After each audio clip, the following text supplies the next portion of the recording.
The world is shifting. Inspiration is everywhere. We learn about the best in ourselves from each other. I'm Will McPherson, and you've hit rock bottom. Building your health and happiness from the ground on up. Welcome, longtime police servant of the University of Florida, Gainesville, 6'6" Sergeant Nick Konopka. So, Officer Nick, Yes, sir. Mental health is listed by most sites and groups as the number one pitfall on college campuses for students. What were some experience of students on the brink that you've had? Well, it's really all over. It's not just college campuses. It's really something we deal with. It's a matter of fact, it's something I believe is most of the homeless population across the nation. We're seeing an explosion in that too. It's kind of crazy. Well, I think it's mental illness, and then coupled with alcohol and drugs. But yeah, many people actually have the mental illness, and they try to medicate themselves with alcohol or drugs to feel better. Sounds like a great idea, Sergeant Nick. Well, it sounds like a great idea. I was being facetious. Yeah, it just doesn't really work. And then there are addictions. There are those things that happen and whatnot. But back to the college campus situation, we do have to deal with it just like we have to deal with anybody in a town. We had 52,000 students. It's a big campus. I think registered was over 60,000 students, but there were some online campus population, which, although they didn't see the day-to-day activity, if there was something going on at UF, they showed up. So, is there a lot of homeless folks on the campus? No, fortunately not. All right. So, but then you're dealing with anxiety, stress, some mental health issues as well. What's kind of if you do give us a quick story of one instance you had to intervention was required. Well, I've dealt with suicide, successful and successful stoppage, or they were successful at committing suicide? Successful in committing suicide. Oh, okay. All right. Several of those. That's rough. I have a 32-year career there, so I have had to deal with death, and that is rough, especially somebody young. I have kids myself, and it'll rip your heart out. It really will. Students have to deal with that too, though. Besides, the police and all that. But I mean, it's got to be rough on the students there. Of course, and there are programs in place to cover everybody that knew of the student, knew of the situation, knew of anything. Is there any warning signs that like this podcast, right, is for folks that are thinking about going to school or going to school? Is there anything they can look for in general to report it to some of these support groups? Well, like at UF, we had anybody in faculty, staff, or police, or anybody, even students.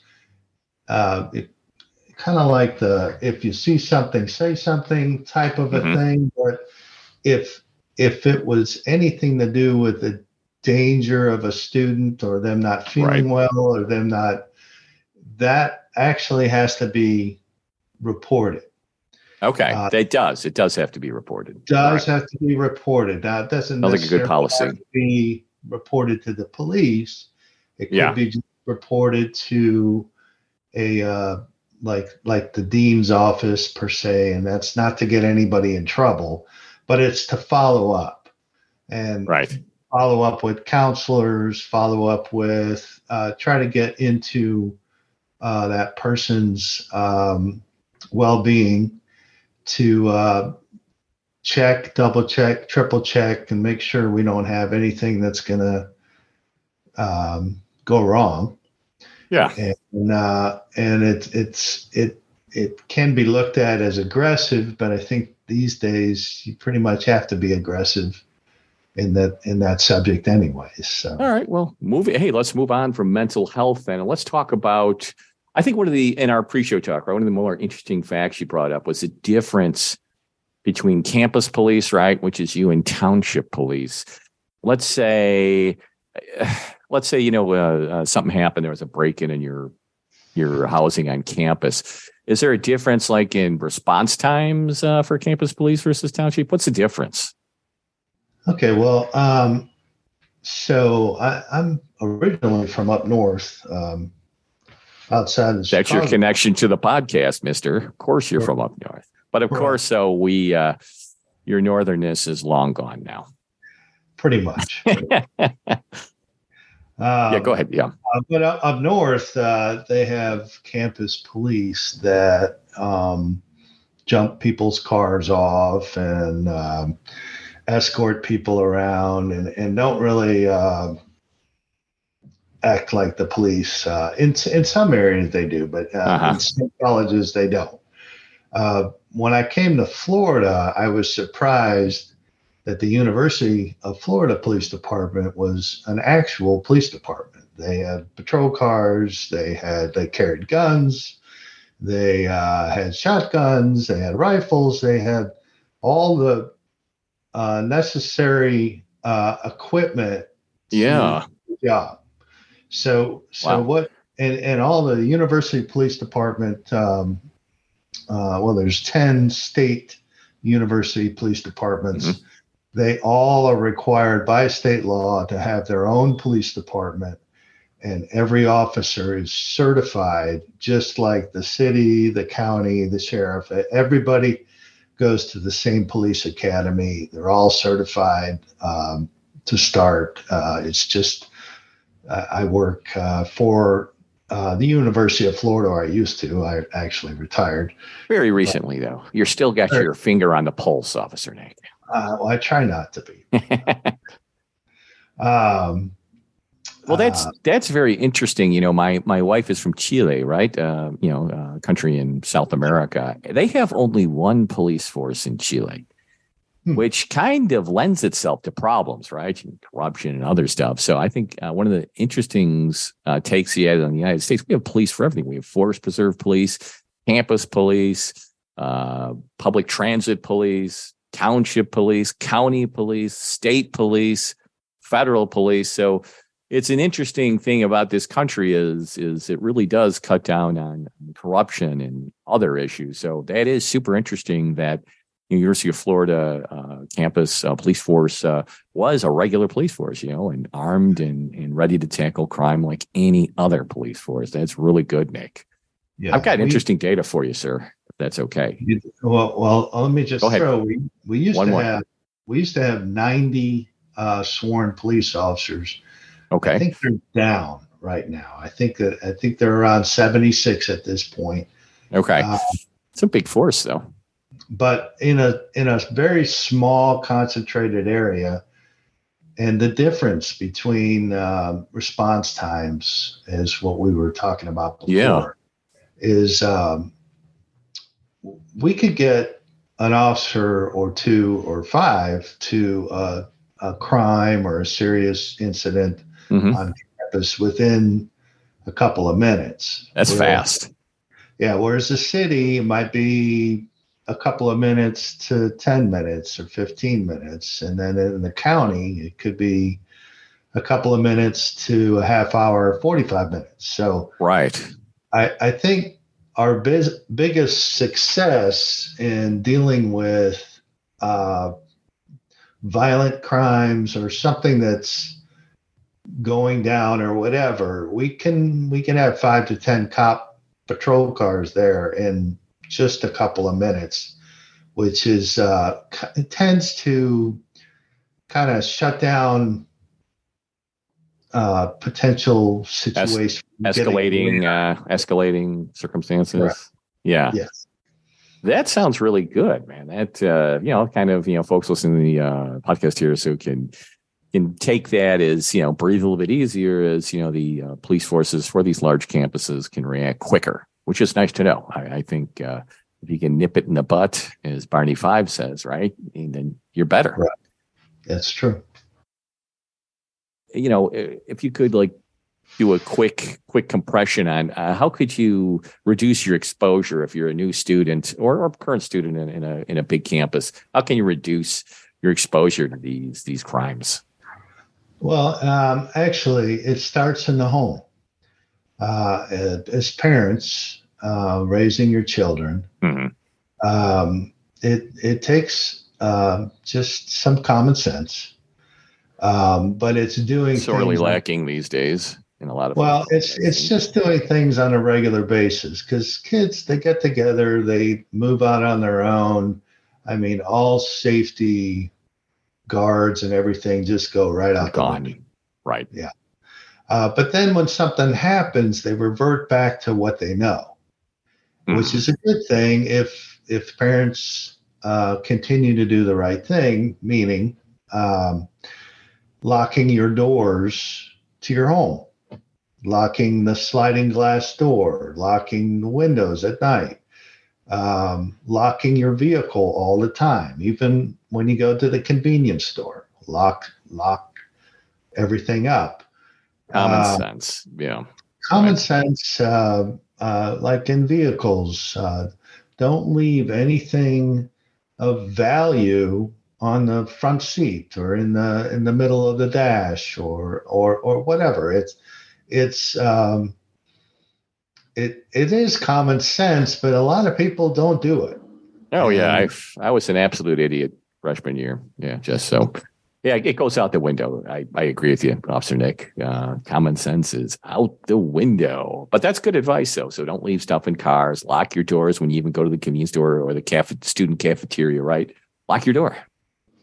That's it. It's a lot of people think, well, the people that come into this area are my friends, and I don't want them to be locked out. I want them to be able to come in. But there's no fence around University of Florida.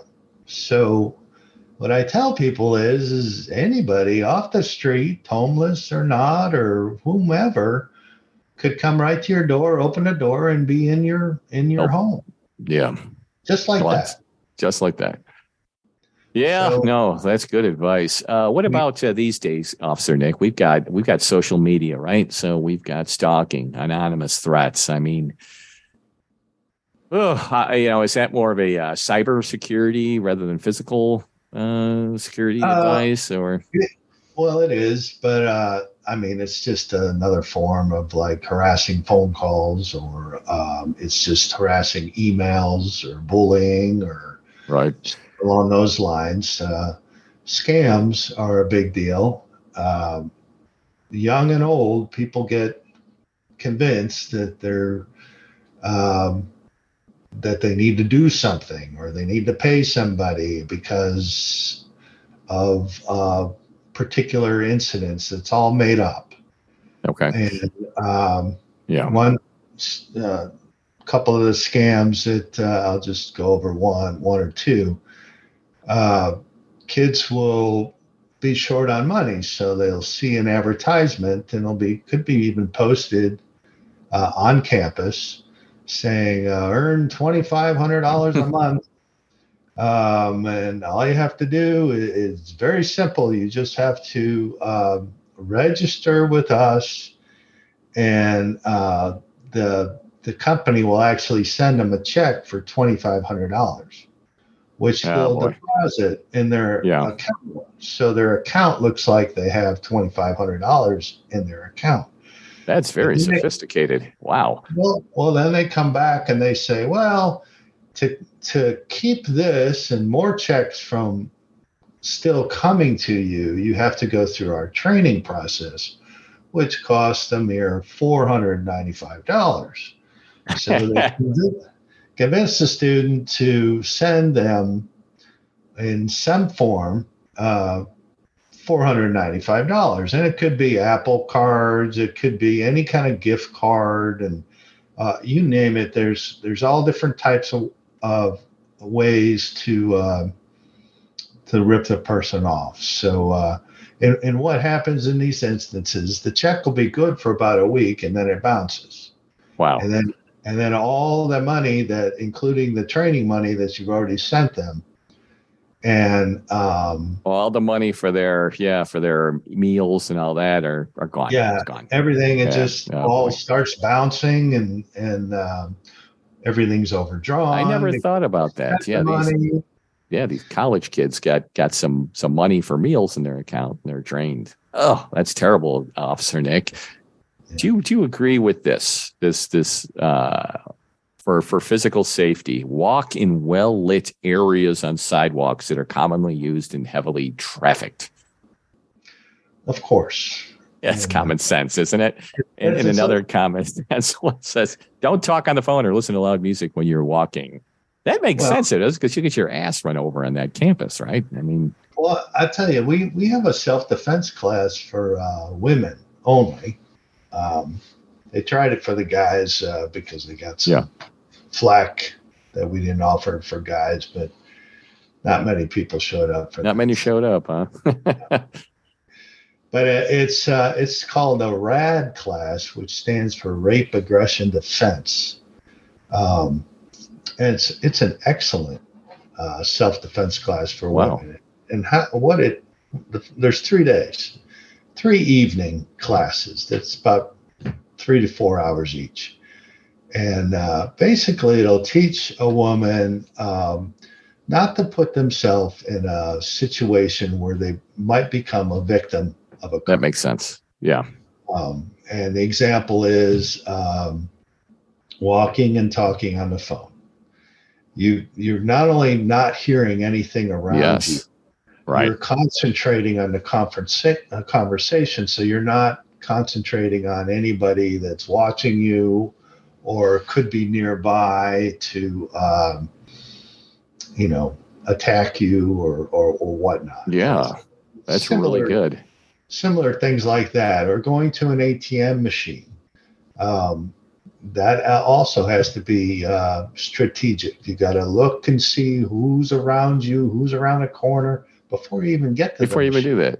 Maybe like travel in packs, right? Travel in groups, and that's always good, Will. But we don't always have that. We don't. No. So here's something then. Does the University of Florida Gainesville campus, let's say you have to work in the library late at night, right? You're working on a project. It's due tomorrow. Everybody leaves. All of a sudden you're alone.